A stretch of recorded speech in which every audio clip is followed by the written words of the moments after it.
Dios les bendiga, Dios les guarde. Muchas bendiciones para todos los hermanos y todos los amigos que nos honran una vez más con su presencia en este canal. En esta oportunidad tenemos un invitado especial, el apologista y teólogo Guido Rojas, el cual en estos momentos posteriormente le permitiremos dar sus saludos. Para comenzar, quiero manifestar que en esta oportunidad estaremos haciendo un análisis sobre la Trinidad y esto estará a cargo el apologista y teólogo Guido Rojas, que entre otras cosas pertenece a la Iglesia Católica, y un análisis sobre la unicidad, el cual pues me va a corresponder a mí. Este análisis tendrá dos partes. En el día de hoy será la primera parte y dentro de 15 días nos volveremos a encontrarnos para culminar con la segunda parte de este análisis.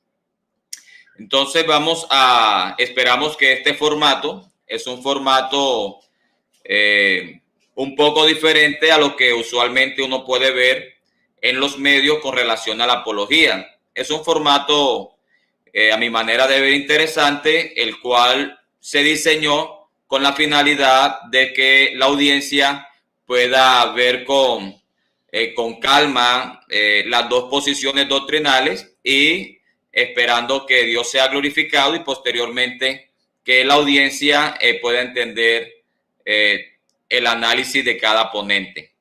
No siendo más, quiero darle el espacio a Guido Rojas, al cual primeramente le damos la bienvenida aquí a este canal.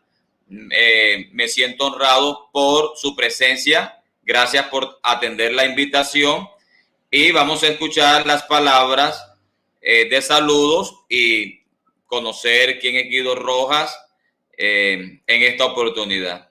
Dios le bendiga, Guido. Dios te bendiga y Dios te guarde.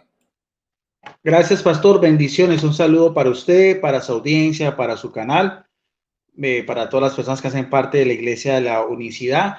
Desde aquí, desde Palmira, Valle del Cauca, también en Colombia. Muy complacido, pastor, por la invitación que recibí de su persona.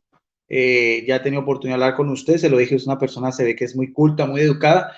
Y sobre todo me gustó mucho la dinámica que usted me propuso de tener cada uno un espacio, no a manera a veces de controversia, de polémica, sino más o menos de un análisis objetivo, cada uno desde su óptica, desde su punto de vista bíblico y teológico, sobre este tema tan importante que es sobre la Trinidad y la unicidad. Por mi parte, muy honrado, espero que todo sea para la gloria de Dios y que pidando siempre la iluminación del Espíritu Santo. Adelante, pastor. Guido, para la audiencia unicitaria que de pronto no te distinga muy bien, ¿quién es Guido Rojas? ¿Dónde pertenece? Un poco acerca de la parte académica. Nos gustaría saber un poco acerca de eso. Sí, qué pena, pastor, disculpen. Sí, claro, yo soy Guido Rojas, tengo 52 años, vivo aquí en Palmira, Valle del Cauca también, en Colombia. Soy licenciado en ciencias religiosas, o sea, me dediqué muchos años a la docencia, vinculado también a la Iglesia Católica a nivel de formación de catequistas, que son las personas que hacen pues toda la preparación de los niños para la primera comunión, para la confirmación. Y también fui asesor de Biblia de dos movimientos laicales de la Iglesia que llaman Cursos de Cristiandad y la Renovación Católica Carismática. Aparte de eso, escribí un libro de teología que se llama Verdades de la Fe Católica. Y también, como el pastor, me gusta mucho todo esto, los medios de comunicación. Tengo también un canal en YouTube que se llama Teólogo Guido Rojas. A veces tengo debates, a veces tengo compartir con hermanos, con cristianos de otras denominaciones. Y un canal también en Facebook que se llama Debate Bíblico y Teológico Licenciado Guido Rojas, donde también la gente pueda expresar todas sus opiniones. O sea, eso es más o menos lo que yo me dedico y actualmente no estoy vinculado a la docencia, tengo un negocio familiar comerciante y entonces es más o menos así a grandes rasgos para que la gente sepa quién es mi persona. Adelante, pastor. Gracias, Guido. Gracias, muy amable por esa biografía. Bueno, para los que no me conocen, a los amigos, Mi nombre es Luis Polo, soy pastor de la Iglesia Pentecostés Unida Internacional de Colombia, en la ciudad de Bucaramanga, barrio El Kennedy. Bueno, por la gracia de Dios, soy egresado de la Universidad Bautista de Cali y egresado de la Universidad Divinity Logos con sede en Miami, ¿no? Y bueno, ejerzo el pastorado de tiempo completo y es una bendición poder estar aquí compartiendo y realizando este análisis. Voy a... Pastor, una preguntita antes, ya que usted tocó ese tema, porque me gusta mucho lo que usted dijo. Quería preguntarle a manera solamente información general, cuando una persona como usted con su convicción unicitaria estudia en una universidad, por ejemplo, bautista de orden trinitario, ¿no hay de pronto un choque? ¿Cómo se hace pues esa trayectoria? Por ejemplo, en el caso suyo, Pastor, ¿cómo fue ese proceso? Si me puede explicar antes de empezar. Sí, bueno, en esos planteles de teología, como es la Universidad Bautista de Cali, en su gran mayoría de trabajos son análisis críticos de temas. Entonces, los docentes no están interesados lo que tiene que ver con la doctrina, sino en el análisis crítico del tema que se está planteando. Entonces, cuando yo hago un análisis crítico y no comparto lo que estoy leyendo, lo que el docente va a evaluar es la profundidad y mis argumentos en contra de lo que estoy leyendo.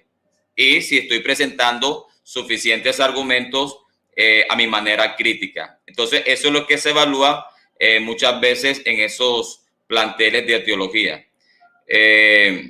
Por otro, pues, uno muestra sus convicciones. La Universidad de Cali, aunque es bautista, abrió sus puertas para cualquier persona, independientemente si es trinitario o no.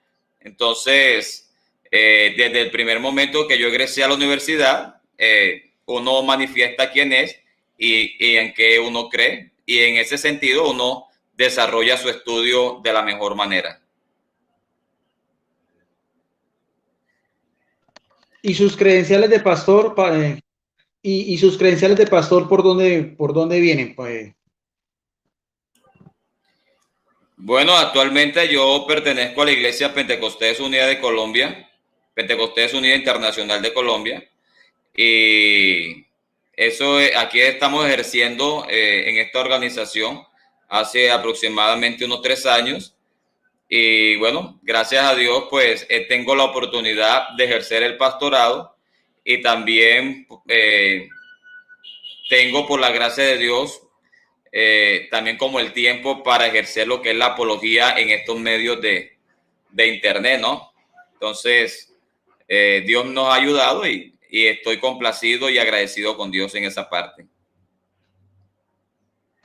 muy bien, pastor, interesante. Quería conocer ese dato suyo también de su misma formación académica, también porque a veces la gente no, como esto también lo comparto también en un espacio también para saber quién es el pastor Luis Polo, de dónde viene y también qué tipo de formación ha recibido. Listo, pastor, cuando usted quiera, entonces podemos empezar.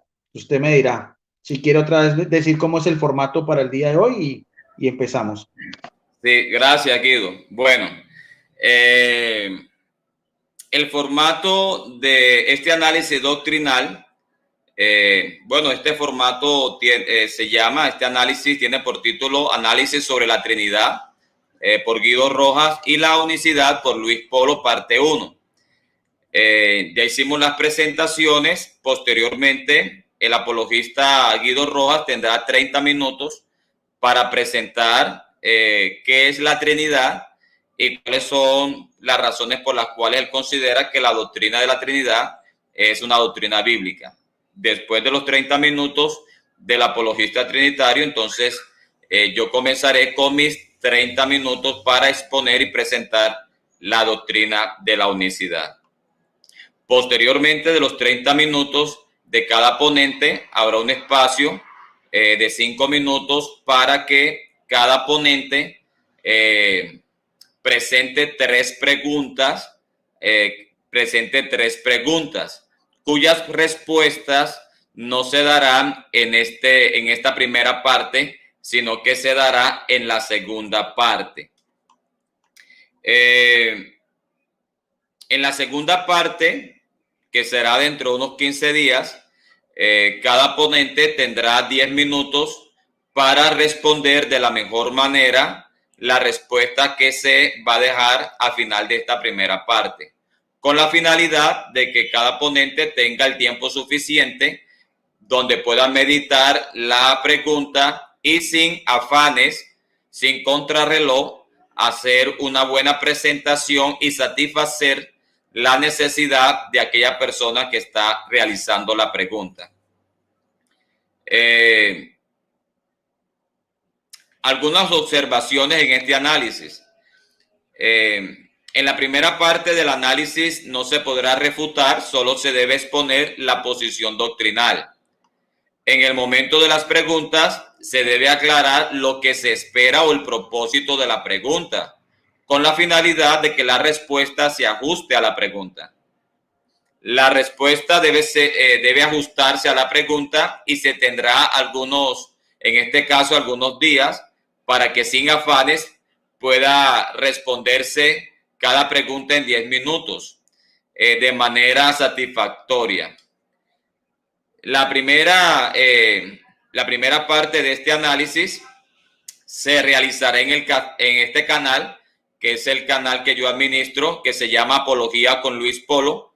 Y la segunda parte de este análisis se realizará en el canal del apologista trinitario Guido Rojas, el cual se llama Teólogo Guido Rojas, si no estoy mal, ¿verdad? El canal se llama Teólogo Guido Rojas. El propósito de este formato es que los ponentes deberán entender que no es un debate, sino una presentación, un análisis doctrinal de cada ponente.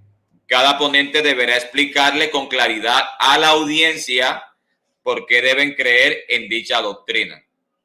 Las preguntas serán al final de la primera parte de este análisis y serán contestadas en la segunda parte. Queremos que todas las personas que vean estos análisis puedan comprender las diferencias, fortalezas y debilidades de cada doctrina, si es que las hay, de una manera clara y respetuosa.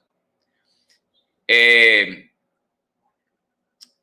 formato rechaza el amarillismo y el sensacionalismo de algunos debates y postula un análisis doctrinal donde la única intención es que cada persona entienda de la mejor manera posible cada postura doctrinal, con la finalidad que puedan tomar con la ayuda de Dios la mejor decisión para sus vidas. En la descripción de este video se encuentra el enlace de la segunda parte que se realizará posteriormente. Y por último, les pido comedidamente a los que van a participar en el chat que sean respetuosos y que su participación sea en conformidad al tema que se está tratando. No siendo más, vamos a darle la participación al apologista Guido Rojas para que comiences con sus 30 minutos. Listo, entonces, pastor, gracias. Me dice cuando está preparado y yo le doy el tiempo. Faltó una sola cosa que también quedamos de acuerdo con el pastor Luis Polo, es que en cada exposición no se va a tocar la posición contraria, o sea, cada uno va a hacer su análisis. Yo voy a hacer mi análisis desde la Trinidad sin tener necesidad de menospreciar o menoscabar la doctrina de la unicidad. Igual cuando el pastor le toque, él también va a dar su posición sin tener que, pues, poner en tela de juicio el tema de la Trinidad, porque eso también es parte de lo que habíamos acordado. Bien, pastor, entonces cuando llevamos ya 14 minutos ya, entonces cuando sean 45 minutos ya de este mismo en vivo, entonces usted me dice ya se terminó su tiempo y damos espacio a usted. Bien, gracias. Entonces vamos entonces a analizar un poco cuál es mi posición desde el punto de vista como pues un licenciado en ciencias religiosas católico. Yo estas exposiciones me gusta siempre porque transmito desde mi celular en vivo con material en físico. En este caso tengo una Biblia católica que es una Biblia... ¿Puedo interrumpirte? Me avisas cuando comienzo a contar el tiempo. Tú me avisas, ¿oíste? Listo, pastor, ya, 15 minutos. Ok, Llevamos 15 minutos de transmisión, o sea, cuando sean 45 adelante. minutos, Ok, listo, gracias. Sí, entonces decía simplemente que voy a utilizar una Biblia católica, la Biblia de Jerusalén Latinoamericana, de una editorial católica de Scred Europe, pues es una Biblia que tiene gran aceptación en el mundo católico de pronto por su erudición. No voy a utilizar ningún tipo de comentario bíblico que aparece en estas Biblias de estudio, simplemente es un análisis a nivel personal y lo vamos a hacer solamente de las Sagradas Escrituras, porque el tema de la Trinidad también se puede tocar también desde el punto de vista histórico, teológico, los primeros concilios, pero solamente me gusta mucho también, mi especialización es un poco más la teología bíblica. Vamos a empezar porque las citas bíblicas que tengo preparadas en este compartir, las voy a utilizar solamente del Nuevo Testamento, o sea, los textos neotestamentarios. La primera cita bíblica es voy a utilizar la carta a los hebreos, lo que es la introducción a la carta a los hebreos, el prólogo, que aparece en el capítulo 1, en los versículos del 1 al 6, dice título del Hijo de Dios encarnado. O sea, estos títulos sí son propios de los biblistas, pero no hacen parte pues de los originales, pero lo que aquí sí se va a narrar sí está más o menos de acuerdo a lo que los mismos traductores dicen. Dice, me importa mucho este texto porque creo que da un enfoque muy particular a lo que yo voy a exponer. Dice, muchas veces y de muchas maneras habló Dios. En este caso estamos hablando de Dios el Padre, llámese Yahvé o Jehová, el Adonai, el Shai, todos esos títulos que se le daba en el pasado a nuestros padres por medio de los profetas. O sea, cuando está hablando de los padres, estamos hablando también de lo que es la primera alianza, o sea, la relación directa que tuvo Dios con el pueblo de Israel, el pueblo de Abraham, de Isaac, de Jacob, el pueblo de los profetas, el pueblo de los reyes, el pueblo de los jueces. Y habla aquí muy interesante porque la forma como Dios, en este caso nosotros creemos que es Dios Padre, se comunica a los profetas. El término profeta en hebreo es Naví, y aquí la forma como se expresaba Dios es algo conocido teológicamente como los oráculos.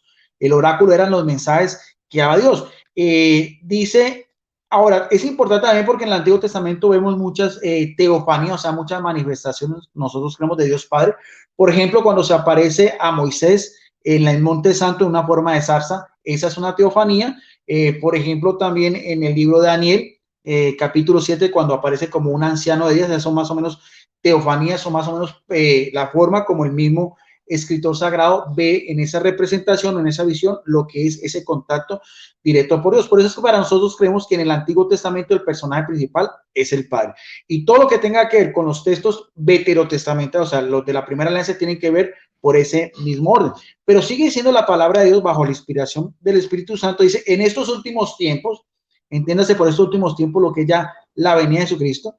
Bíblicamente, cuando se habla de los últimos tiempos, siempre tiene en relación directa a lo que es todo la preparación de lo que fue el advenimiento de Jesucristo, desde la misma caída del primer hombre y la primera mujer.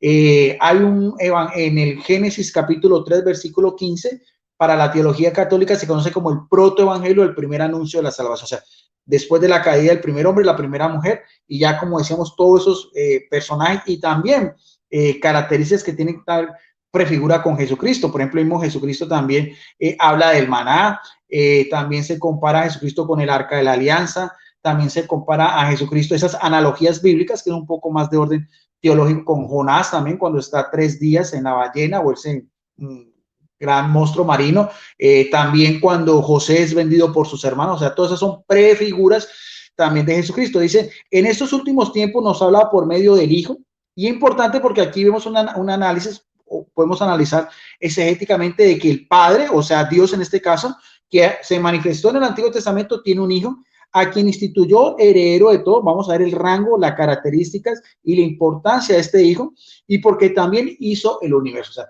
todo el universo fue hecho por Jesucristo, en este caso en su preexistencia, se conoce en la Biblia como el Logos, o sea, la palabra de Dios. Y viene aquí dos cualidades también de orden teológica que es ya del Hijo, aunque no nos dice cómo se llama, pero dice el cual siendo el resplandor, o sea, el resplandor, o sea, la misma emanación, la misma luz que tiene el Padre de su gloria, el término gloria es doxa en griego, y la impronta de su sustancia. O sea, impronta es como ese sello característico de la misma sustancia del Padre. Creemos que el Padre tiene su naturaleza divina y eterno, inmortal, y esas mismas tres cualidades, la eternidad, la divinidad y también la majestad, también la tiene el Hijo, porque aquí mismo nos lo da la palabra de Dios. Y sigue hablando del Hijo, dice, y el cual sostiene todas las cosas con su palabra poderosa. No es cualquier palabra, es una palabra que tiene poder, porque al fin y al cabo tiene una unión íntima con Dios, llevando a cabo la purificación de los pecados. Aquí nos da también un análisis de lo que vino Jesucristo, la purificación de los pecados, como decíamos, desde la caída del primer hombre o la primera mujer. Por eso es que el apóstol Pablo reconoce a Jesucristo como el nuevo Adán. ¿Y qué dice acá? Da una breve síntesis, dice, después de eso, dice, se sentó a la diestra, de la majestad en las alturas. O sea, nos dice que ya ese mismo Hijo que tiene la misma gloria, que tiene el mismo resplandor, que tiene la misma esencia, cumple su misión expiatoria y después de eso, o sea, regresa otra vez a la misma lugar donde estaba, a la misma dignidad donde estaba, aquí mismo lo dice, y se sienta a la diestra de la majestad en las alturas. Entendemos por majestad en este caso el Padre. Creemos que siempre se habla de Jesucristo al lado del Padre. Algunas veces dice sentado, otras veces dice pie, pero siempre está a la diestra del Padre. Con su superioridad sobre los ángeles, tanto mayor cuanto más excelente es el nombre que ha heredado.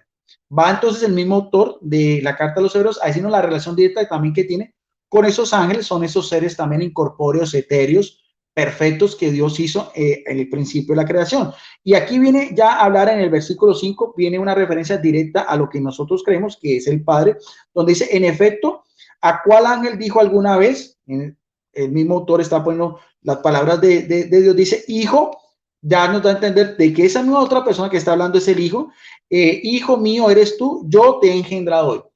Aquí aparece un término muy importante, aunque no el término, también tenemos que irnos también a la raíz, a la etimología de las palabras, el término engendrar. O sea, engendrar viene de una palabra en griego que es geneteis, es un auristo que quiere decir una acción única, una vez y para siempre. O sea, solamente los padres engendran hijos. Aquí lo que nos están dando a entender es que ese hijo coexistente, coeterno, coedivino, ha sido engendrado directamente por el Padre. Cuando dice hoy, está hablando pues en un lenguaje figurado, humanamente hablando, pero sabemos que ese hoy en la eternidad no tiene ni lugar, ni tiempo, ni espacio. Pero nos da la característica, dice, hijo mío, esa afiliación directa, yo te engendra hoy, yo seré para él un padre y él será para mí un hijo. Volvemos a ver esa misma relación, o sea, una relación directa, el padre con el hijo y el hijo con el padre. Y nuevamente dice también aquí la palabra de Dios, al introducir a su primogénito, el término primogénito, en relación directa a lo que era el primer hijo, porque dice al mundo. Ese mundo tenemos que tener en cuenta que es el mundo judío, el mismo mundo judío de la alianza que hizo Dios con el patriarca Abraham, el cual el primer hijo tendría que ser consagrado, la misma circuncisión, las mismas leyes mosaicas, por eso dice primogénito, también el primero, que al mismo tiempo también puede ser unigénito, que lo vamos a ver más adelante. Dice, cuando lo introduce al mundo, dice, y adórenlo todos los ángeles de Dios. O sea, el término adoración en griego es proskuneo, o sea, reverencia, adoración, dignidad, respeto, en señal de postración. O sea, el mismo Padre está reconociendo que tiene un hijo que es muy amado, que ha sido engendrado por él, que es el primogénito cuando lo introduce en el mundo y que en ese momento todos los ángeles que veían toda esa misma relación directa anterior a la preexistencia tienen que adorar a Jesucristo. Teniendo en cuenta, como dice la palabra de Dios, que son la misma resplandor y la misma gloria, y es la gloria del Padre, porque hay textos bíblicos que vamos a ver que el Padre tiene su gloria, el Hijo también tiene su gloria, de la misma impronta de la sustancia, o sea, la misma divinidad, lo que nosotros creemos que es la misma esencia del Padre, es la misma esencia del Hijo. En otro texto ya de lo que es el Evangelio de Juan, que ha sido conocido como Juan el Teólogo, vamos a hacer lo que es un estudio de Biblia sistemática, teología bíblica sistemática, es cuando usted coge una enseñanza, en este caso como me propuso el pastor, con varias citas bíblicas y cada texto es complementario y nos va dando una idea más amplia sobre el particular. En el Evangelio de Juan, en el mismo prólogo, también habla mucho también de esa misma preexistencia, teniendo en cuenta que fue escrito en un momento en que ya empiezan algunas herejías, algunos factores, algunas disidencias que empezaron a negar la encarnación del Hijo, empezaron a negar que Jesucristo había venido en carne, de eso también se trata mucho. Los mismos exégetas han dicho que cada texto bíblico también tiene un trasfondo también, en el cual el escritor sagrado quiere dar respuesta a alguna duda.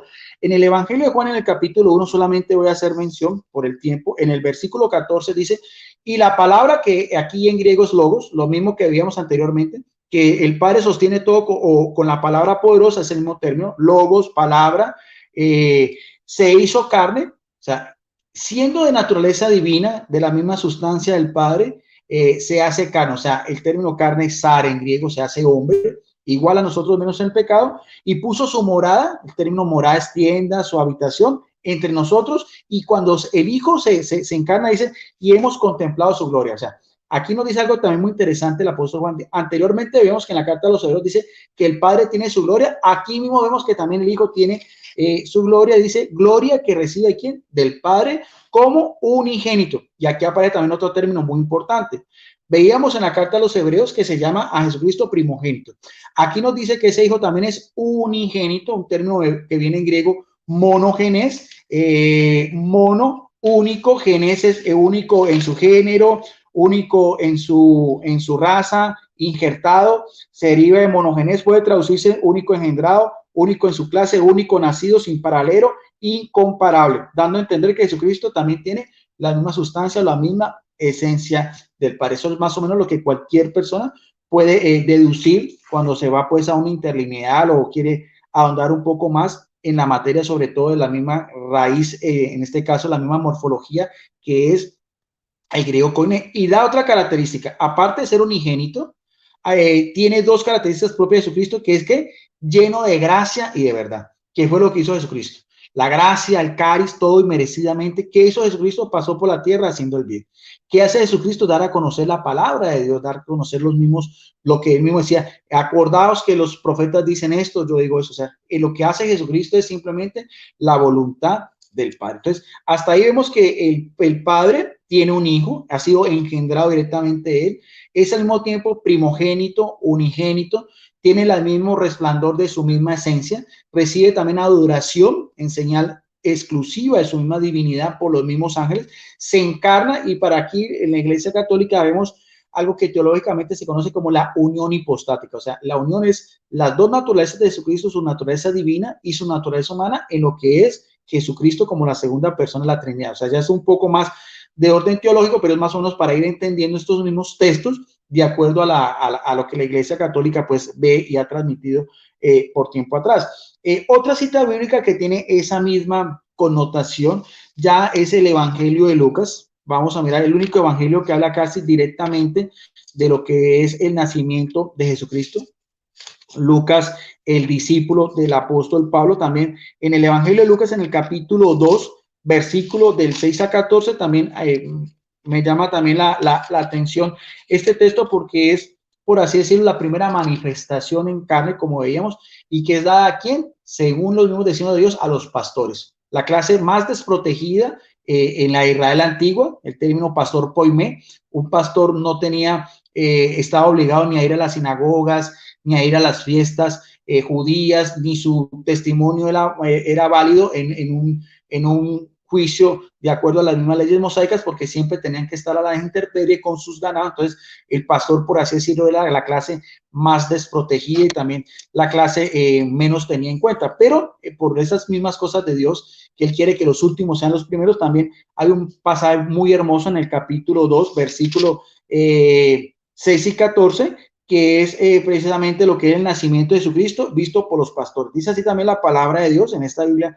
Católica de Jerusalén, dice, como vamos a mirar a ver en el Evangelio de Lucas, dice el versículo 6, dice, mientras estaban allí, se le cumplieron los días del parto a María y dio a luz a su hijo primogénito. Entendemos también por primogénito en relación también a la misma ley mosaica, porque los primogénitos, usted mismo sigue mirando el mismo texto, habla de que Jesucristo fue circuncidado y fue presentado en el templo de Jerusalén. Por eso también veíamos ese mismo término protógenes también en la carta de los Hebreos. Una relación muy directa también de María con su hijo, dice, lo envolvió en pañales y lo acostó en un pesebre porque no tenía sitio para el albergue. Está hablando referencia a Lucas de lo que fue el nacimiento de Jesucristo. Pero sigue diciendo a continuación, había en la misma comarca unos pastores que dormían al aire libre y vigilaban por turnos durante la noche su rebaño. Se les presentó el ángel del Señor. Esta figura del ángel del Señor es muy conocida en el Antiguo Testamento. El ángel del Señor también, que a veces es también como ese mismo pregonero también de las buenas noticias. Pero ese ángel del Señor es diferente. Algunos piensan que hace referencia al Padre o a Jesucristo, pero otros teólogos dicen que es un ser completamente diferente, aunque el mismo término aparece ángel del Señor. Dice, la gloria del Señor los envolvió en una luz y se llenaron de temor. O sea, ¿quién los envuelve en una luz? Que la gloria, veíamos, la gloria del Padre es diferente a la misma gloria del Hijo que veíamos anteriormente, carta a los Hebreos y Evangelio de Juan. El ángel les dijo, no teman, pues les anuncio una gran alegría, o sea, una buena noticia, que les será para todo el pueblo. Les ha nacido hoy en la ciudad de David, Belén, un Salvador que es el Cristo y Señor. Por tanto, porque vemos ya 3 títulos que tienen referencia con Jesucristo. Primero, Salvador, que en griego es Soter. El otro es Cristo, o sea, el ungido, el consagrado, y el Señor, Kyrios. Estos 3 tienen que ver también con su dignidad, con su misma misión mesiánica, con el propósito al cual el Padre envía a su Hijo, que se encarna de María. Dice, y esto les servirá de señal. ¿Cuál va a ser la señal? Encontrarán un niño envuelto en pañales y acostado en un pesebre. Y de pronto se juntó con un ángel una multitud de ejércitos celestiales que alababa a Dios diciendo, este ejército celestial también lo podemos relacionar, acordemos cuando en Hebreos decía, cuando introduce a su primogénito al mundo, que todos los ángeles de Dios la adoren. Más o menos podemos mirar ese mismo concordancia bíblica y mire lo que dicen los mismos ángeles que en ese momento se hacen presentes. Dice, gloria a Dios, o sea, gloria, le decíamos que el Padre tiene su gloria, a Dios, ¿en dónde? En, en las alturas y tierra, y en la tierra paz a los hombres a quienes Él complace. Quiero detenerme en esto porque me llama la atención cuando el pastor me invitó, que decía, bueno, ¿cuáles textos más o menos quiero compartir? Me parece importante porque los mismos ángeles que vienen del cielo dicen, la gloria de Dios, ¿en dónde? En las alturas. O sea, el Dios Padre sigue estando en las alturas, sigue teniendo su morada, sigue teniendo su gloria. Él mismo manda a estos ángeles para que le anuncien a estos pastores. Después viene este coro celestial. ¿Cuál es esa noticia? Dice, cuando los ángeles dejaron, se fueron al cielo y los pastores decían, vamos unos a otros, vamos a Belén, a mirar a ver qué ha sucedido, lo que el Señor ha manifestado. ¿Y qué es lo que ellos iban a mirar a ver? Ese niño que estaba envuelto en pañales, recostado en un pesebre con su madre María y su esposo adoptivo Jesús. O sea, aquí vemos también ese mismo paralelismo. Ese hijo es unigénito, al mismo tiempo es primogénito, se encarna en la Virgen María, los ángeles descienden del cielo, el Padre sigue estando aquí, como dice la misma gloria, Dios sigue mirando, el Padre sigue estando en el cielo, tiene 3 títulos importantes, es Salvador, es Señor, es Cristo. Hay muchos pasajes, pues podríamos hablar, quedarnos toda la noche, pero he escogido algunos especiales, otros ya para mirar a ver, primero lo que era la preexistencia de Jesucristo durante toda la eternidad al lado del Padre. Después, cuando el mismo Evangelio de Juan dice que se encarna, que por el mismo designio del Padre, ya después aquí vimos en el Evangelio de Lucas cuál fue ese momento, los pastores que son testigos, los ángeles que quieren anunciar ese pregón de la natividad. Y veamos también en el Evangelio de Juan, para ir haciendo también, colocar varios textos, ya lo que fue la vida pública de Jesucristo cuando él empieza su ministerio, que es el Evangelio de Mateo, el Evangelio de Mateo, hemos hablado de Juan, de Lucas, carta a los Hebreos. En el Evangelio de Mateo, en el capítulo 3, versos 16 y 17, que es cuando Jesucristo es bautizado por su primo Juan el Bautista. Este texto, a mi forma de ver, a lo que yo mismo puedo percibir, independientemente de mi misma formación católica, sino lo que yo también puedo analizar, pidiendo siempre la inspiración del Espíritu Santo, es que yo aquí también claramente, en este pasaje, versículo 16 al 17, la manifestación de las 3 personas de la Trinidad. Porque nos dice el texto, una vez bautizado, ya Jesucristo cuando tenía 30 años, ya sabemos que es primogénito, unigénito, dice Jesús, que era el nombre que el mismo ángel le dijo a María, su hijo se llamará Jesús, que quiere decir Yahvé salvación, salió del agua, sabemos que está en el río Jordán. En ese mismo momento en que Jesucristo es bautizado, dice, se abrieron los cielos, casi la misma manifestación que veíamos de los ángeles 30 años atrás. ¿Y qué se vio? Dice, y se vio al Espíritu de Dios que bajaba como una paloma, en forma corpórea en paloma. No es que el Espíritu Santo es una paloma, sino que adopta la figura de una paloma, así lo dice el escritor sagrado, que venía sobre él, o sea, el Espíritu Santo venía del cielo, se posó sobre Jesucristo, y dice en el versículo 17, y una voz que salía de los cielos, mire bien, una voz que venía de los cielos, acordemos lo que también nos decía el ángel, La gloria a Dios en las alturas, su morada estaba en el cielo. Decía, este es mi hijo amado en quien me complazco. Vemos bien que dice mi hijo amado. Acordemos también lo que veíamos en la carta a los Hebreos, mi único hijo, mi unigénito, mi primogénito. Aquí dice el hijo amado, o sea, lo que él tiene. ¿Por qué? Porque ha sido engendrado del Padre, ha sido salido del Padre, tiene la misma sustancia, tiene el mismo resplendor, tiene la misma gloria, tiene la misma dignidad. O sea, tal fue el amor del Padre que se despojó de lo más sagrado que nosotros vemos acá, que es el Hijo. ¿Por qué? Por la redención del género humano. Si vamos a avanzar un poco más, porque pues serían muchos textos, en el Evangelio de Lucas también, ya pasando 3 años después de ese ministerio público, que es cuando Jesucristo ya va a entregar por la humanidad la redención por los pecados en la cruz del Monte Calvario. De las 7 palabras que registran los evangelios antes pues, de su muerte, el Evangelio de Lucas en el capítulo 23, versículo 46 dice, muerte de Jesucristo. Lo voy a tomar desde el versículo 44 para que hagamos la idea. Eran ya cerca del mediodía cuando se oscureció el sol y toda la tierra quedó en tinieblas hasta la media tarde. Vemos bien ese panorama atmosférico que se está dando. ¿Por qué? Porque se está entregando, se está matando a este personaje que decíamos que es el Hijo de Dios, el que es engendrado, el que sostenía todas las cosas con su palabra poderosa. El velo del santuario se rasgó por medio de dos y Jesús dando un fuerte grito, vamos a ver cuáles fueron las últimas palabras que registra Lucas de lo que fue la muerte de Jesucristo, dijo, Padre, en tus manos pongo mi espíritu, y dicho esto, expiró, o sea, dicho esto, murió. Humanamente hablando, sabemos que estuvo en el madero. El Evangelio de Marcos dice que fue desde las 9 de la mañana hasta las 3, pero de todas maneras hay unas patologías, hay unas causas también de lo que era una persona morir crucificada, o sea, por la misma posición, además de toda la flagelación que había vivido Jesucristo, los mismos azotes, la persona moría completamente ahogada, o sea, los pulmones se cerraban, y esa era la probabilidad médicamente más factible de lo que fue la muerte de Cristo. Pero de todas maneras sacó su último aliento, como dice acá, un fuerte grito, y expiró. Pero también quiero hacer mención, porque aquí Jesucristo dice, en ese último momento dice, Padre, otra vez, de relación directa del Hijo, o sea, Jesucristo sabe, o sea, aquí nos da a entender que Él tiene una relación directa, Él conoce y tiene una identidad diferente al Padre. Dice, Padre, en tus manos encomiendo que mi espíritu. Creo yo, veo yo acá que dice, o sea, Jesucristo tiene su propio espíritu, pero lo está entregando al Padre porque vino ¿qué? A hacer la voluntad del Padre, vino a obedecer al Padre, vino a morir por la salvación de toda la humanidad, según era el plan establecido por Dios, desde, como decíamos, desde Génesis 3:15. O sea, este texto también me llama la atención bíblica y teológicamente. De hecho, aquí la partícula mi espíritu viene del griego mou, que quiere decir mío, mío o mío, o sea, que le pertenece solamente a Jesucristo. Aunque tiene una relación directa con el Padre, tiene la misma esencia, el mismo resplandor, la misma gloria, vemos que Jesucristo en este momento dice mi espíritu, o sea, que es solamente de Él. Creemos que es un ser independiente del Padre, con su misma sustancia, con su misma esencia, pero que al mismo tiempo también tiene una humanidad. La Biblia habla de que igual a nosotros, menos en el pecado, pero Jesucristo sintió todas las necesidades humanamente hablando, hasta mismo experimentar la muerte. Por último, para no ser muy largo, porque no sé cuánto tengo de tiempo, por el que el pastor me está ahí mirando el tiempo, para no hacerlo también, me gustan enseñanzas un poco no tan largas para que la gente pueda pues percibir el mensaje, analizarlo, porque de eso se trata, de eso habíamos quedado simplemente una reflexión, un análisis.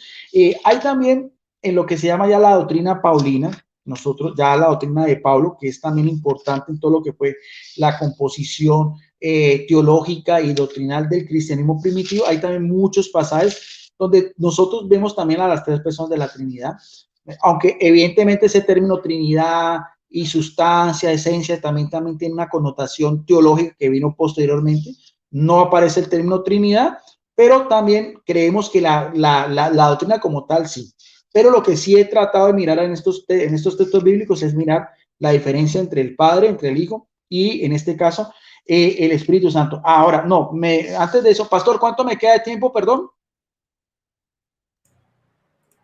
Te quedan 5 minutos y medio. Ya, listo. No, me faltaba antes de ese título, de esa cita bíblica que iba a dar de Pablo, tenía acá otra, que esa sí también no quiero dejarla pasar por alto, que es Hechos de los Apóstoles. Ya cuando Jesucristo muere, sabemos que Jesucristo resucita y regresa al cielo, pero también quería compartir, porque esto se trata, es un compartir solamente, no es una apologética. El texto también que aparece en Hechos de los Apóstoles, capítulo 7, versículo del 55 al 60, que es la muerte de Esteban, del diácono Esteban, el protomártir, el primer mártir, por parte del Sanedrín. Dice también la palabra de Dios en Hechos capítulo 7, versículo 55 al 60, lapidación de Esteban, Saulo perseguidor, dice, pero él, en ese momento, la valentía que tuvo Esteban de anunciar, pues todo, él hace todo, pues, si ustedes ven los versículos anteriores, hace toda una catequesis, está haciendo una exhortación de todo lo que es la historia de la salvación desde la antigua, dice, pero él lleno del Espíritu Santo, aquí el término lleno es plenitud completa, lleno es que no hay ninguna forma de dejar un solo vacío, lleno de quién, del Espíritu Santo. En ese momento, Esteban está lleno del Espíritu Santo. ¿Qué hace en ese momento en que está lleno del Espíritu Santo? Lo mismo que vimos anteriormente también con Juan el Bautista, con Isabel, fijando al cielo. ¿Qué vio en el cielo? Vio, otra vez el término, la gloria de Dios y a Jesús de pie a la diestra. O sea, él en esa visión, lleno del Espíritu Santo, ve en el cielo que la gloria, otra vez que es lo mismo que veíamos también en la carta a los hebreos, la gloria de Dios y al mismo tiempo aquí y a Jesús de pie a la diestra. Y dijo, estoy viendo los cielos abiertos y al Hijo del Hombre, el término con que se identificaba a Jesucristo, Hijo del Hombre, también una profecía, también del Daniel 7, 13, 14, de pie a la diestra de Dios. Entonces, gritando fuertemente, los judíos no les gustó eso, se taparon los oídos y todos a una vez se abalanzaron sobre él. Le arrastraron fuera de la ciudad y empezaron a apedrearle, lapidado. Los testigos le pusieron sus mantos a los pies de un joven llamado Saulo y mientras lo apedreaban, Esteban hacía una invocación. Esta invocación, y sabemos que está lleno del Espíritu Santo, en teología es inerrancia, o sea, está lleno del Espíritu Santo, es que no hay forma de error. Uno puede, yo humanamente, pues yo estoy lleno del amor de Dios y quiero, pero una cosa es decirlo, otra cosa es que el mismo texto, en este caso con Esteban, diga que está lleno del Espíritu Santo. Por lo tanto, lo que Esteban estaba mirando en esa visión es algo que tenemos que creer, independientemente de la interpretación que le damos del texto, porque no era él lleno de su mismo celo, somos, no estaba lleno del Espíritu Santo, que ve él otra vez, antes de morir, dice, mientras lo apedreaban, Esteban hacía una invocación, Señor Jesús, recibe mi espíritu. Después dobló sus rodillas y dijo con fuerte voz, Señor, no le tengas en cuenta este pecado, y diciendo esto, se durmió. Me parece también importante ese mismo texto también de este martirio, porque también es una visión muy interesante ya, la posición de Jesucristo, como digamos, en su preexistencia, y otra vez ya cuando regresa otra vez al cielo, que vemos acá, que está otra vez a la diestra del Padre, mientras que el Espíritu Santo está actuando por él. Para finalizar, simplemente quería compartir lo que aparece en la segunda carta de los Corintios, capítulo 13, versículo 14, que es lo que se conoce teológicamente como una doxología. Doxología es una alabanza a las tres personas de la Trinidad. Muy importante esta doxología porque es en cuenta lo que es la liturgia de la Iglesia Católica, o sea, en nuestros cultos nosotros invocamos esta doxología. Dice también el apóstol Pablo, ya para finalizar, versículo 2 de Corintios 13, 14, 15, dice así la palabra de Dios, dice, la gracia del Señor Jesucristo, el amor de Dios y la comunión del Espíritu Santo sea con todos ustedes. Teólogos, pues, de biblistas católicos y otras ramas también trinitarias, ven también esa doxología, esa misma alabanza, hecha también por el apóstol Pablo, que él mismo recibió todo de esa misma doctrina revelada por Jesucristo. Tres características. La gracia de quién es, del Señor Jesucristo. El amor de quién es, de Dios. Y aquí la partícula ahí es kai, o sea, haciendo una diferencia entre uno y el otro. Y la comunión del Espíritu Santo estén en quién, en todos ustedes, que serían quién, los cristianos de Corintio, a la cual el apóstol Pablo estaba dirigiendo esta carta, era su conclusión o su epílogo final. Bien, pastor, esa era mi intervención, lo que tenía preparado, mi disertación sobre este tema tan importante. Ahora le toca a usted, pastor. Voy a tener también el mismo respeto, la misma educación para escuchar atentamente lo que usted nos quiere dar a entender. Son las, digamos, 44 minutos 25, o sea que su tiempo terminaría a la hora y 15 de transmisión. Adelante, pastor.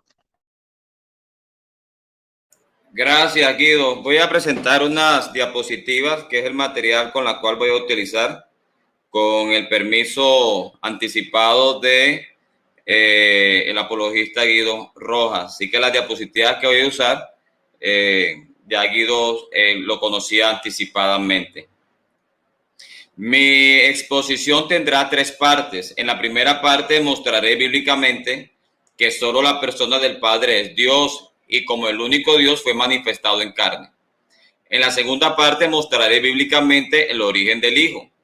Y en la tercera parte explicaré la relación entre el Padre y el Hijo. Para esto, entonces, voy a presentar las diapositivas con las cuales voy a trabajar. En esta primera parte mostraré bíblicamente que solo la persona del Padre es Dios.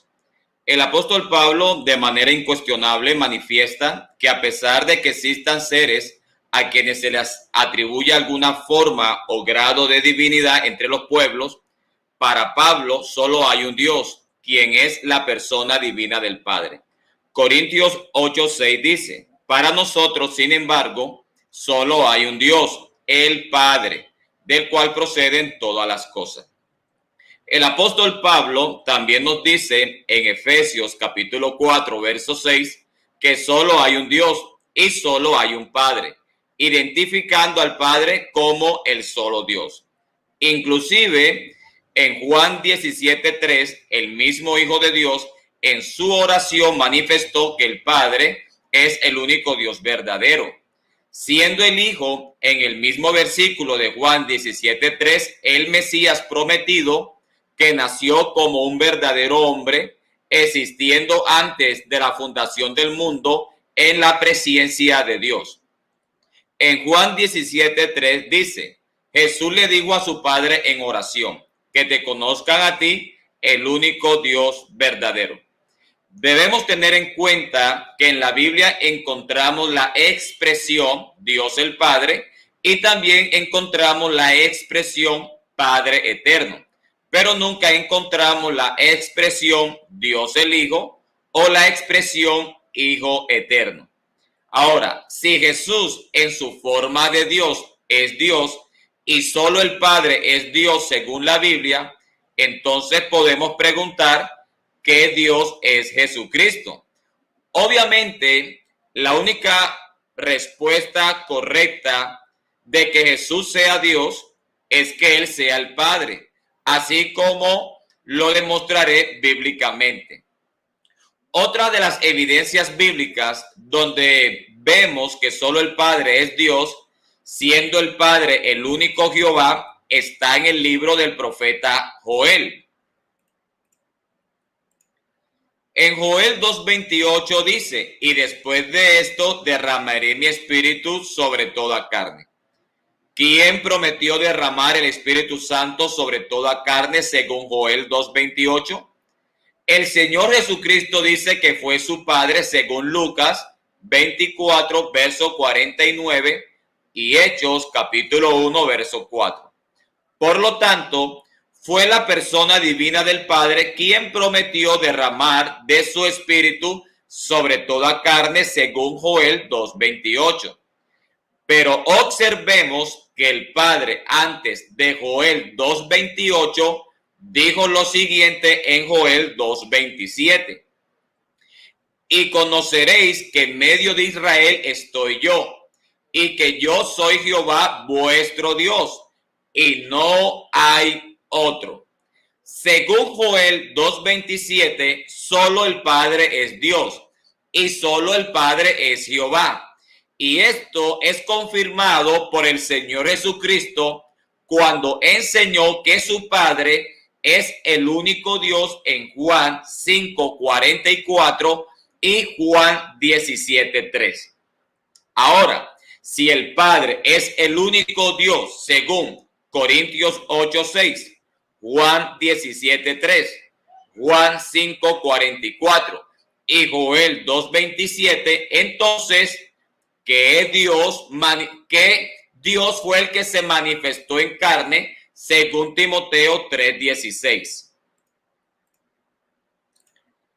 La Biblia dice en Timoteo 3:16 que Dios se manifestó en carne, o Él fue manifestado en carne, haciendo referencia al Dios viviente de Timoteo 3:15. De tal manera, vemos que Dios fue manifestado en carne. La Biblia enseña que hay un solo y único Dios, y en Timoteo 3:16 encontramos que Dios se manifestó en carne. Entonces es correcto entender que el único Dios de la Biblia se manifestó en carne, a menos que haya otro Dios al Dios que se manifestó en carne. Todo el contexto de la carta del apóstol Pablo a Timoteo identifica que el único Dios, refiriéndose al Padre, se manifestó en carne. El Padre se manifiesta como un hijo nacido de mujer sin dejar de ser el Padre, quien trasciende a su encarnación, llegando una sola persona a existir en dos formas distintas, como Dios y Padre y como hombre e hijo. Quiero utilizar todo el contexto de la carta a Timoteo para mostrar que el Dios que se manifestó en carne en Timoteo 3:16 fue el único Dios, el cual es el Padre. Pablo en el capítulo 1 de Timoteo dice que el Padre es el único y sabio Dios. Timoteo 1:17 dice: por tanto, al Rey de los siglos, inmortal, invisible, escuche ahora esto, al único y sabio Dios, sea honor y gloria por los siglos de los siglos. Amén. Según las palabras del apóstol Pablo, el Padre es el único Dios y es el único sabio Dios. Si Pablo dice que el Padre es el único Dios, según Timoteo 1:17, que Dios se manifestó en carne, según Timoteo 3:16. Sin lugar a dudas, fue el Padre quien es el único y sabio Dios, según Timoteo 1:17. El apóstol Pablo en Timoteo capítulo 1, verso 1 y Timoteo capítulo 2, versos 3 y 4 nos dice que el Padre es Dios nuestro Salvador. Según los dos primeros capítulos a Timoteo, Dios el Padre es nuestro Salvador, el cual desea que todos los hombres sean salvos. Por lo tanto, Pablo dice en Timoteo capítulo 2, verso 5, porque hay un solo Dios, refiriéndose al Padre, como nuestro Salvador, según Timoteo 2:3. Hay un solo Dios y un solo mediador entre Dios y los hombres, Jesucristo hombre. Cuando Pablo dice en Timoteo 2:5 que hay un solo Dios, está hablando del Padre. Observe que según Timoteo 2:5, el Padre es el solo Dios, quien a su vez es el único Dios, según Timoteo capítulo 1, verso 17. Y entre el solo Dios y los hombres hay un mediador. ¿Quién es el mediador? La Biblia dice Jesucristo, pero como un verdadero hombre. Cuando el Padre, como el solo Dios, según Timoteo 2:5, y siendo el único Dios, según Timoteo 1:17, se manifestó en carne, su manifestación de hombre llegó a ser otra forma de existencia sin que el Padre haya dejado su forma de Dios. Dios, en su forma de hombre, es identificado en la Biblia como el Hijo nacido de mujer, según Lucas 1:35. También es identificado como el único mediador entre el Padre, siendo el Padre el solo Dios en su forma de Dios, y los hombres. Cada vez que en la Biblia se hace referencia a Jesucristo como mediador o como Hijo de Dios, se hace en referencia a la manifestación de Dios en carne, como un verdadero hombre. Y cada vez que en la Biblia se hace referencia a Jesucristo como Dios en su existencia de Dios, se hace con relación al Padre, siendo de esta manera Jesús el único Dios. Todo el contexto de la carta del apóstol Pablo a Timoteo indica que fue Dios el Padre quien se manifestó en carne. Según Timoteo 3:16, Dios fue manifestado en carne, haciendo referencia al Dios viviente de Timoteo 3:15. Pero el Dios viviente es nuestro Salvador, según Timoteo 4:10, cuando dice, para que esto mismo trabajamos arduamente y luchamos, pues esperamos en el Dios viviente, que quien es el Salvador de todos los hombres. En Timoteo capítulo 1 verso 17 dice que el Padre es el único y sabio Dios. También en Timoteo 2:5 dice que el Padre es el solo Dios.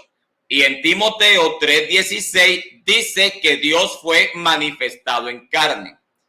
Es apenas obvio que el Padre, siendo el único Dios, dentro de todo el contexto de la carta a Timoteo, fue manifestado en carne.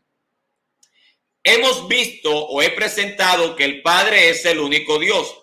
Y también hemos visto que el único Dios, el cual es el Padre, se manifestó en carne de acuerdo a todo el contexto de la carta del apóstol Pablo a Timoteo, como un verdadero hombre nacido de mujer, cuyo nacimiento evidencia una de las razones por las cuales Jesús como hombre es llamado el Hijo de Dios.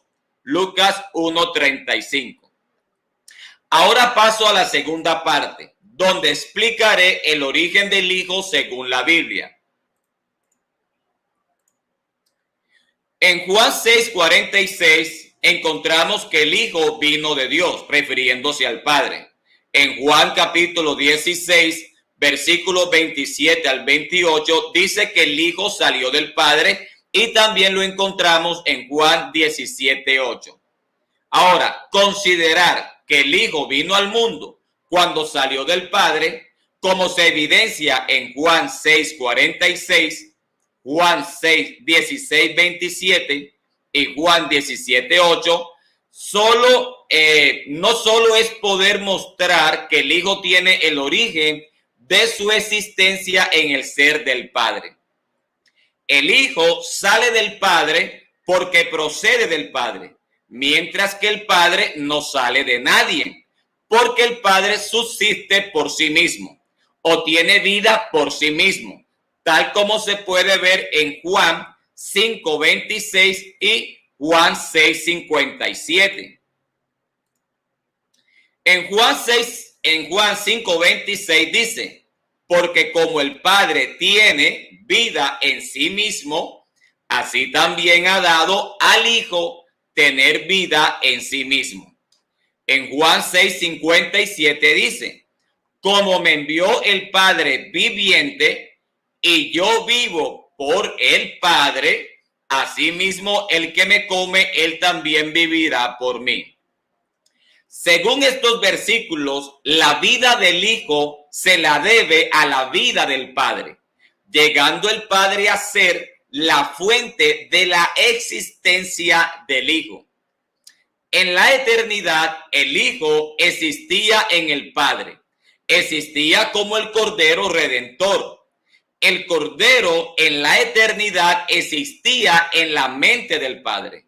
Y cuando salió del Padre, no salió por iniciativa o voluntad propia, sino que salió del Padre por la voluntad divina del Padre. Y esto sucedió cuando Dios se hizo un hombre, siendo el hombre aquel Cordero que existía en la eternidad en la mente del Padre, llegando a ser el Cordero en la eternidad, el plan que el Padre se había propuesto en sí mismo, como se puede ver en Efesios capítulo 1, versos 8 y 9 y Colosenses capítulo 2, verso 2. Aquí en estos textos vemos que se habla de un misterio, es el misterio del Padre, el misterio de la voluntad del Padre, cuya voluntad el Padre se había propuesto en sí mismo, ¿verdad? ¿Cuál es el misterio del Padre que se había propuesto en sí mismo? Es Cristo, el Hijo de Dios, que estaba en la eternidad en la mente como el propósito por el cual el Padre se había de manifestar en carne. En Juan 8:42 dice, si vuestro Padre fuese Dios, ciertamente me amarías, porque yo de Dios he salido y he venido, pues no he venido de mí mismo, sino que Él me envió. Jesús dijo que Él no había venido de su propia voluntad o no había venido por su iniciativa propia, como es traducido en algunas otras versiones. El Hijo en la eternidad fue concebido como un plan por el Padre en el mismo ser del Padre. El Hijo era en la mente del Padre un plan, por decirlo de alguna manera, como otra forma de existencia que el Padre tendría en la tierra, cuya forma se hizo corporal en la manifestación de Dios en carne. El Hijo en el ser del Padre fue el más brillante y excelso plan del Padre. El apóstol Pedro enseñó al Hijo en la eternidad como el Cordero que estaba en el Padre como su propósito o plan, según Primera de Pedro, capítulo 1, verso 18 al 20. Cuando Jesús dijo en varias oportunidades que Él salió del Padre, estaba mostrando el origen de su existencia. Y al salir del Padre, salió por orden o voluntad del Padre. El Hijo llegó a este mundo cuando el Padre decidió voluntariamente y soberanamente manifestarse en carne como un verdadero ser humano nacido de mujer, cuyo ser humano nacido de mujer era el Cordero que estaba en la eternidad en la mente del Padre, cuyo Padre se manifestó en aquel Cordero que existía primeramente como un plan en su mente. Cuando Dios tomó forma de siervo, siguió existiendo en su forma de Dios, cuya forma de siervo ya existía en la eternidad dentro del conocimiento anticipado del Padre. Y fue de esta manera que el Hijo de Dios en la eternidad pudo ser inmolado según Apocalipsis 13:8, porque en la eternidad y dentro del ser del Padre, el Hijo ya era el Cordero que el Padre tenía destinado para que fuera inmolado en la tierra, según Primera de Pedro, capítulo 1, versos 19 y 20, en el tiempo de los hombres. En Corintios, capítulo 11, verso 3, dice, pero quiero que sepáis que Cristo es la cabeza de todo varón, y el varón es la cabeza de la mujer, y Dios la cabeza de Cristo. Observemos que la razón por la cual el hombre es cabeza de la mujer es porque la mujer salió del hombre. En Corintios capítulo 11, versos 7 al 10 dice, porque el varón no debe cubrirse la cabeza, pues él es imagen y gloria de Dios, pero la mujer es gloria del varón. Porque el varón, ahora escuche esto, porque el varón no procede de la mujer, sino la mujer procede del varón. Y tampoco el varón fue creado por causa de la mujer, sino la mujer por causa del varón. Por lo cual, es decir, por consecuencia, la mujer debe tener señal de autoridad sobre su cabeza por causa de los ángeles. Según los anteriores versículos ya citados, el hombre es cabeza de la mujer porque el hombre es el origen de la mujer. Y en este mismo sentido, Dios es cabeza de Cristo, ¿verdad?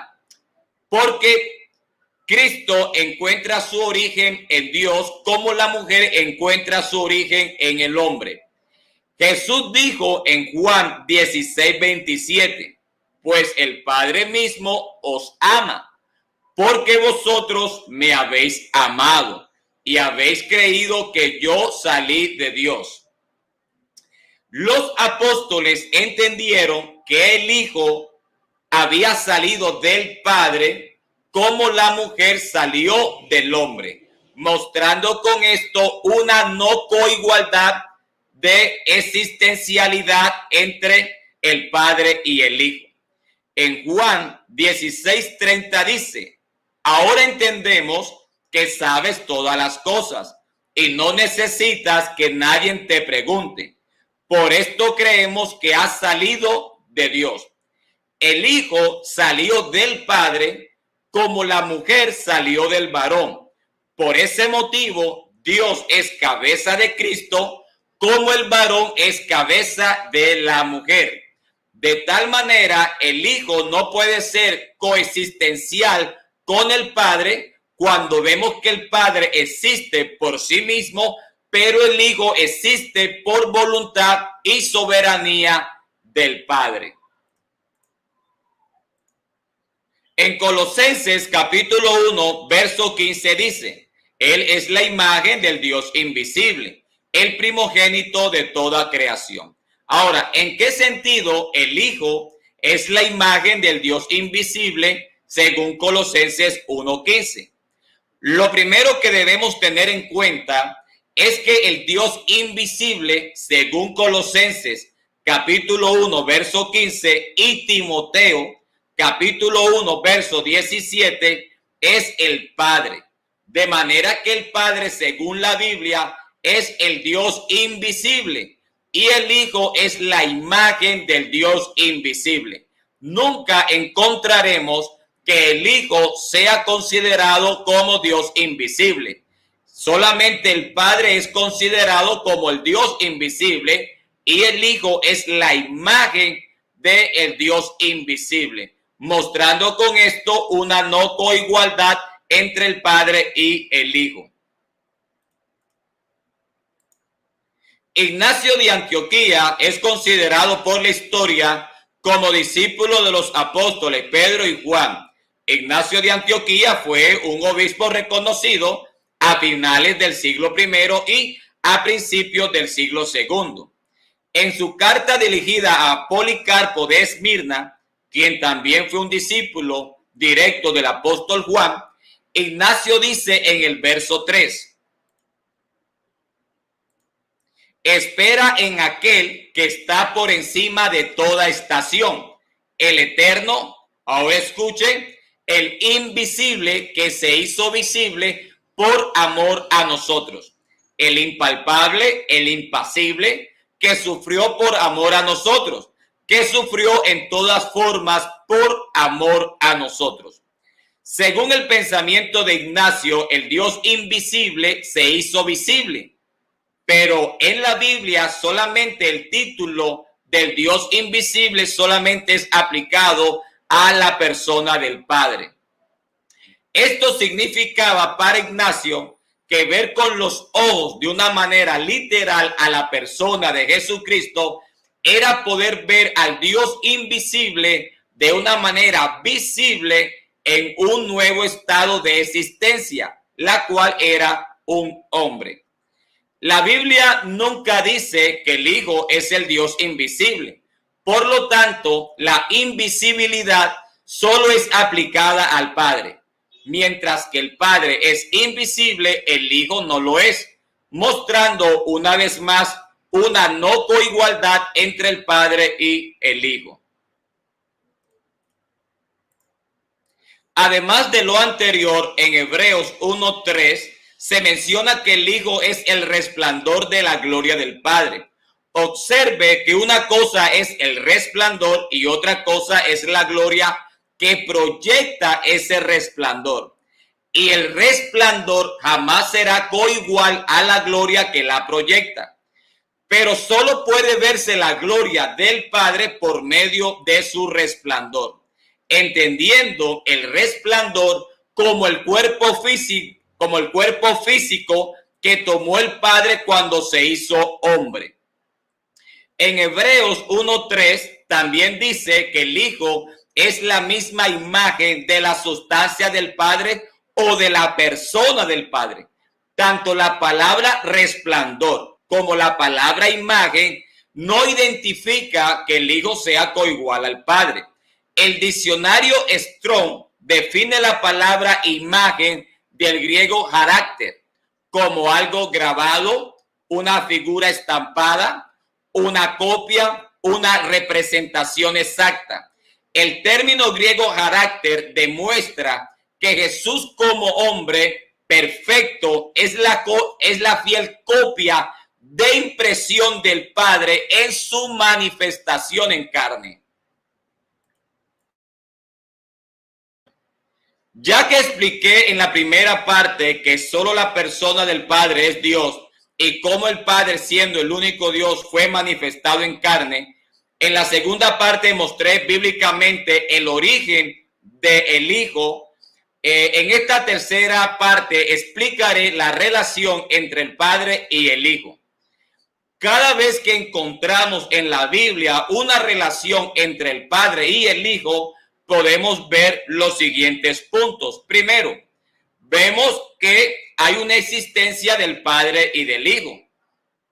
Segundo, vemos la relación del solo Dios en su forma de Dios y la de un hombre nacido de mujer, siendo Emmanuel, es decir, Dios con nosotros en forma de siervo. 3. Vemos al Padre, quien es Dios, en su forma eterna de Dios, y al Hijo, quien es un hombre nacido de mujer, siendo el Hijo Dios mismo en su forma humana, con las limitaciones que tiene todo ser humano.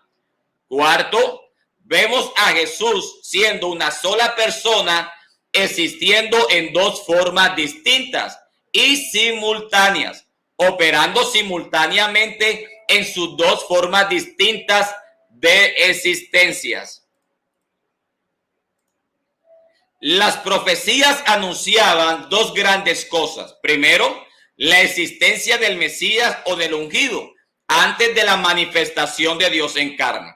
Por ejemplo, el Salmo capítulo 2, verso 2 dice: se levantarán los reyes de la tierra y príncipes consultarán unidos contra Jehová y contra su ungido. Solo podemos hablar del ungido en el Antiguo Testamento en un sentido profético.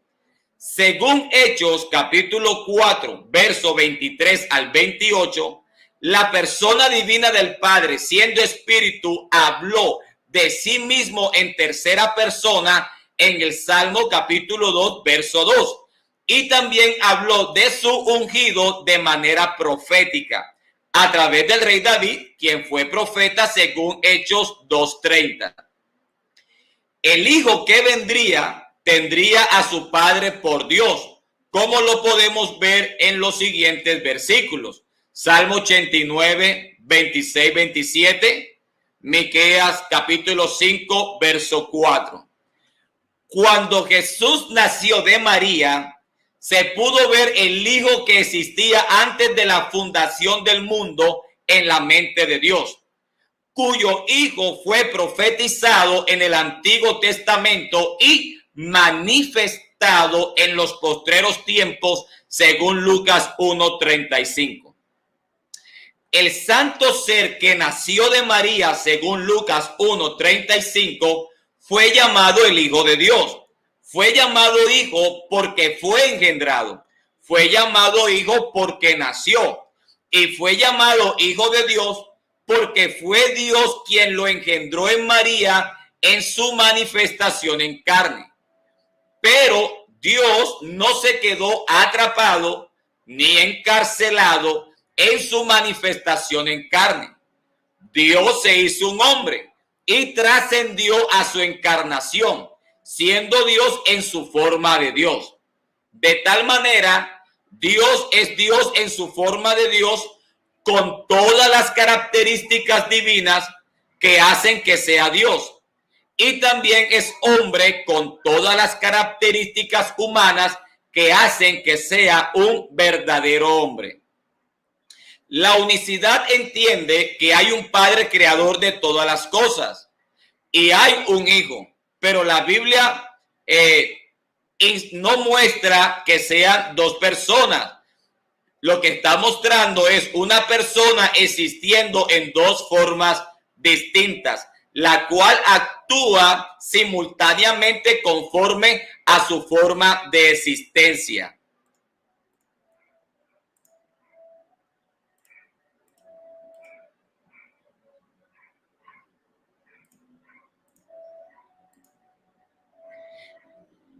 Termino con esta diapositiva. El apóstol Pablo en Romanos capítulo 8, versos 9 y 10 y el apóstol Pedro en el capítulo 1, verso 11, hablaron del Espíritu de Cristo, con la diferencia que Pedro habló del Espíritu de Cristo habitando en los profetas antes de la encarnación y el apóstol habló del Espíritu de Cristo habitando en los cristianos después de la encarnación.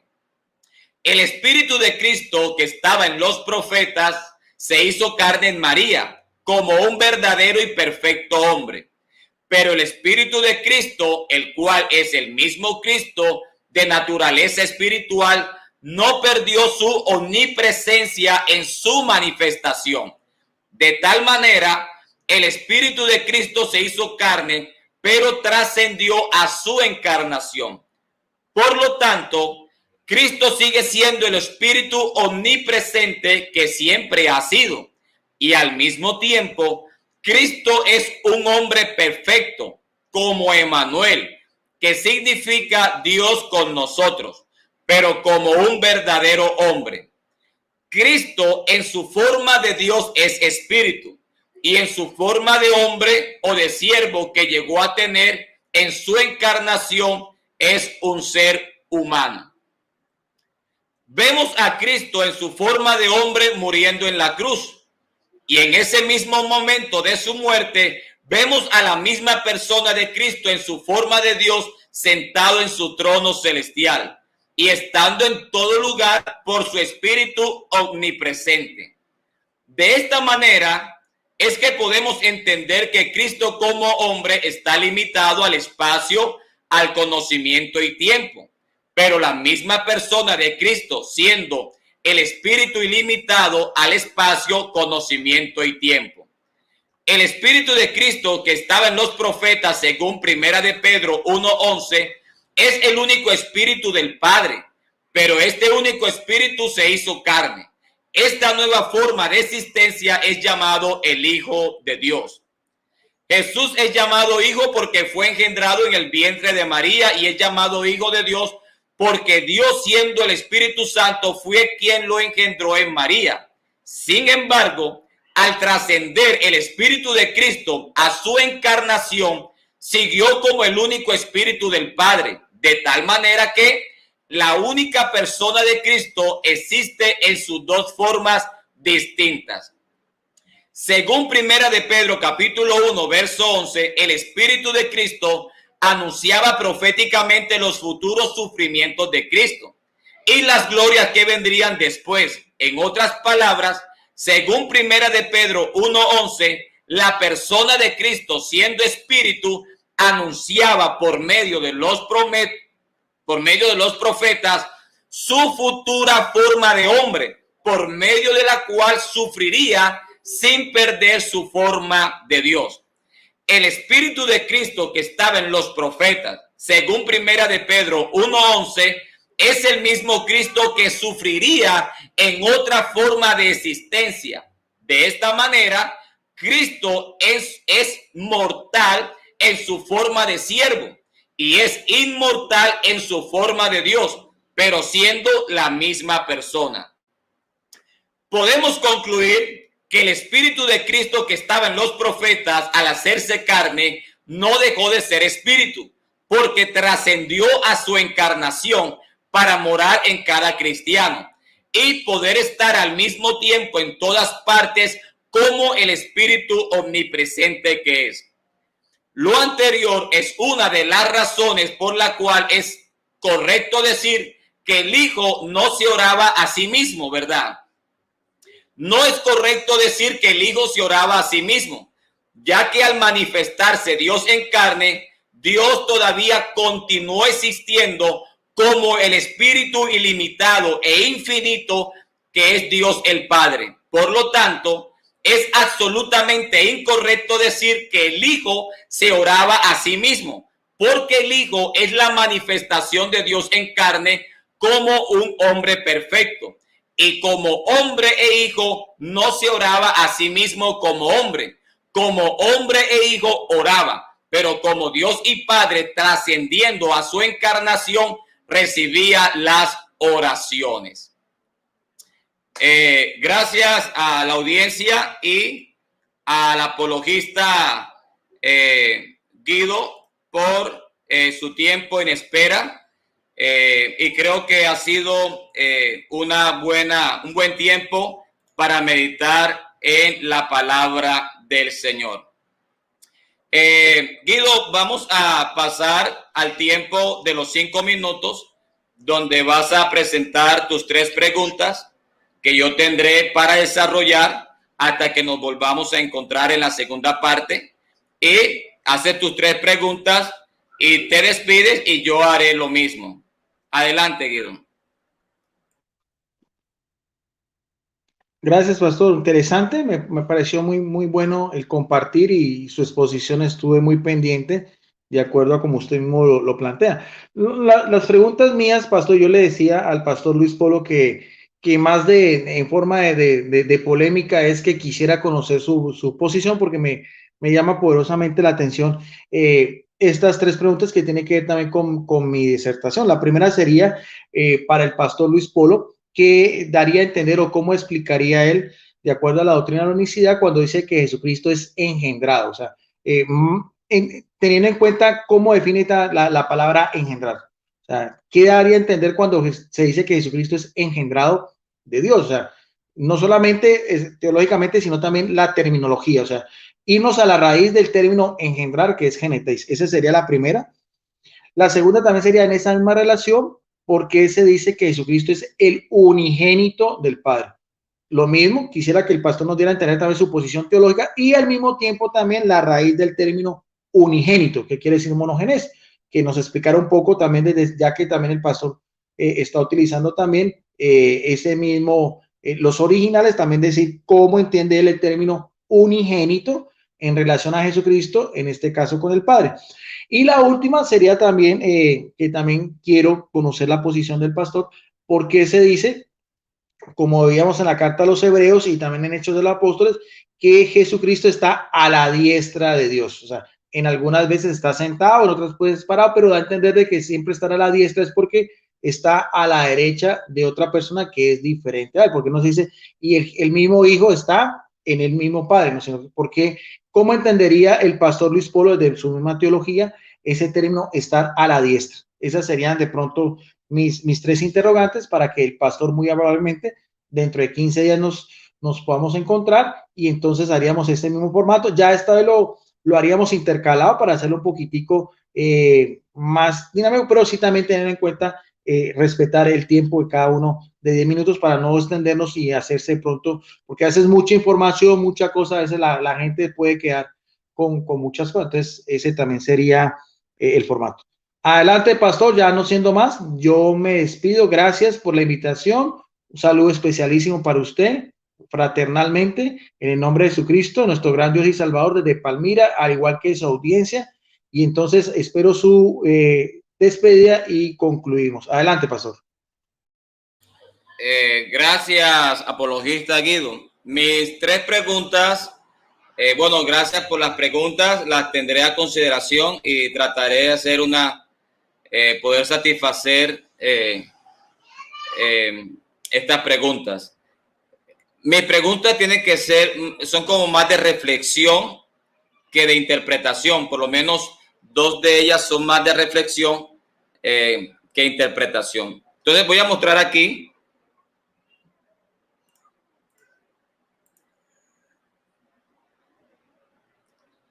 Permítame un momento. Quiero presentar un momento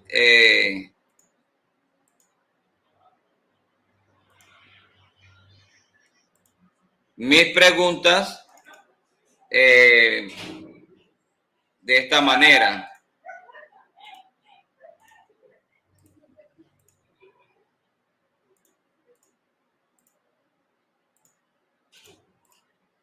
Ok, mi primera pregunta es la siguiente.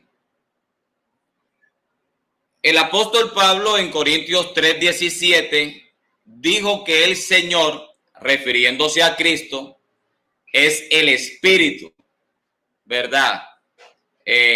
A lo que yo entiendo, cuando habla del Espíritu, se refiere al Espíritu Santo. Entonces la pregunta es la siguiente: si Cristo es una persona distinta a la persona del Espíritu Santo, según lo que entiende la Trinidad, ¿por qué Pablo dijo que el Señor del verbo ser es el Espíritu y no otra persona distinta? Entonces, quisiera que me explicara por qué Pablo dice que el Señor, refiriéndose a Cristo, es el Espíritu. Mi segunda pregunta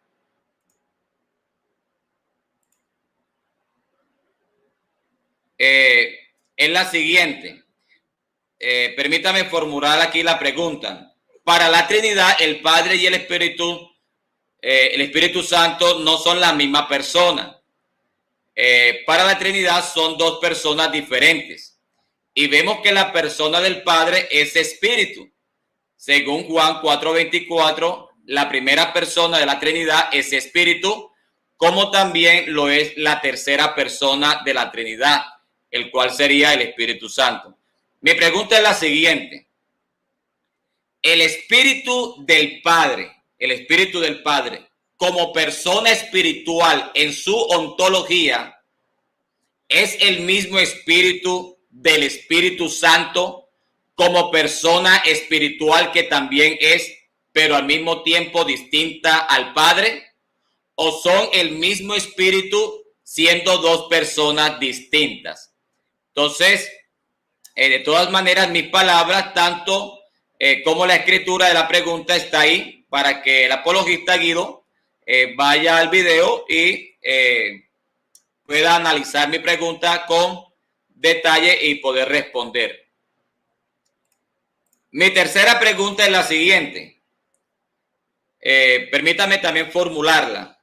Una de las razones por las cuales los judíos llaman a Dios por Padre es por causa de que Dios es su hacedor y creador, según Isaías 64:8 y Malaquías 2:10.